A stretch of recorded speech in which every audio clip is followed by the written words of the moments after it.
I'm talking to Tim Hitchens, the CEO of CHOGM 2018, to look at the discussions in the opening days panel session. You had mentioned during your delivery, you said that story is over when people talked about the old British Commonwealth. What are you doing to move the Commonwealth beyond that at CHOGM 2018?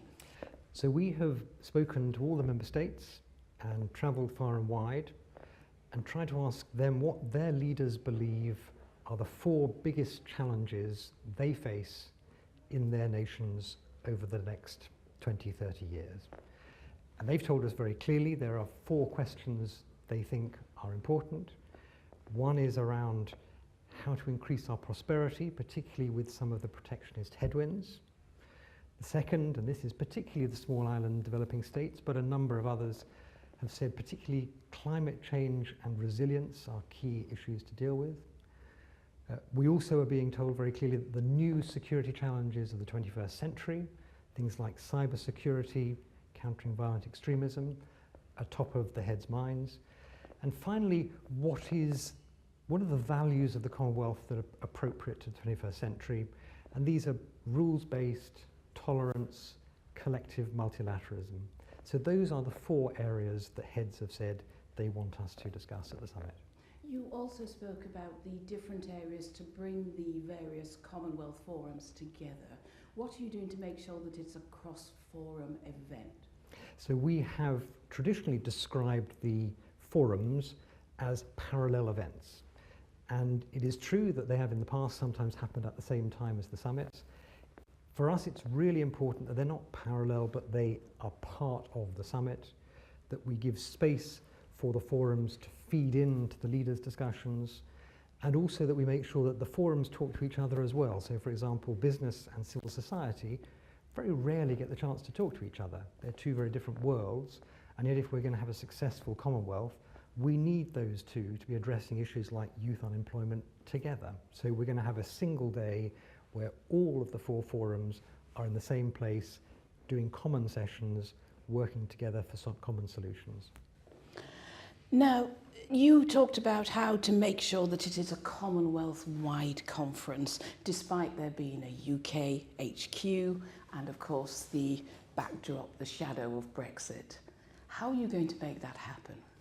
I think we just go back to the strength and origins of the Commonwealth. The Commonwealth was founded fundamentally by India and Britain, with India wanting to retain a relationship not just with the UK, but with all those other member states around the world which shared some common values. And Sunny Ramphal speaks very eloquently about how the Commonwealth doesn't have just one centre, it has as many centres as member states. It may be that there have been perceptions that it's become London-centric. We're very, very persuaded of the need to move towards a multi-centred Commonwealth where what happens in Delhi is as important as what happens in Pretoria, as what happens in London. And among my travels, I've been to the small states offices of the Commonwealth in places like Geneva. We have one in New York as well.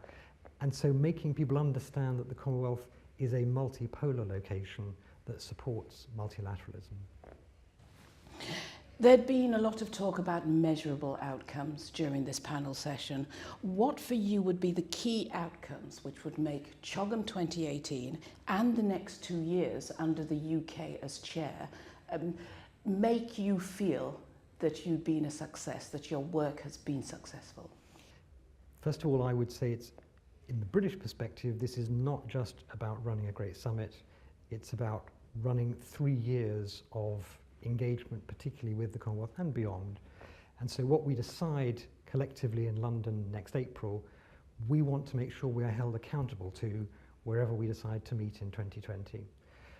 So my objective, a successful summit, would be one where we have both high-level commitments by member states on, for example, ratifying the Paris Agreement on climate change, but then some very specific measurables, who is responsible for those commitments and how we will be held accountable for that. And it's probably fair to say that in the past the Commonwealth has sometimes in its summits made broad statements where it's not exactly clear who is accountable for those words. So we would be aiming for conclusions which are very clear on accountability and on timing. And I think that methodology would itself be a major British contribution to the re-emergence of the Commonwealth as a respected international organisation. Tim Hitchens, thank you. Thank you.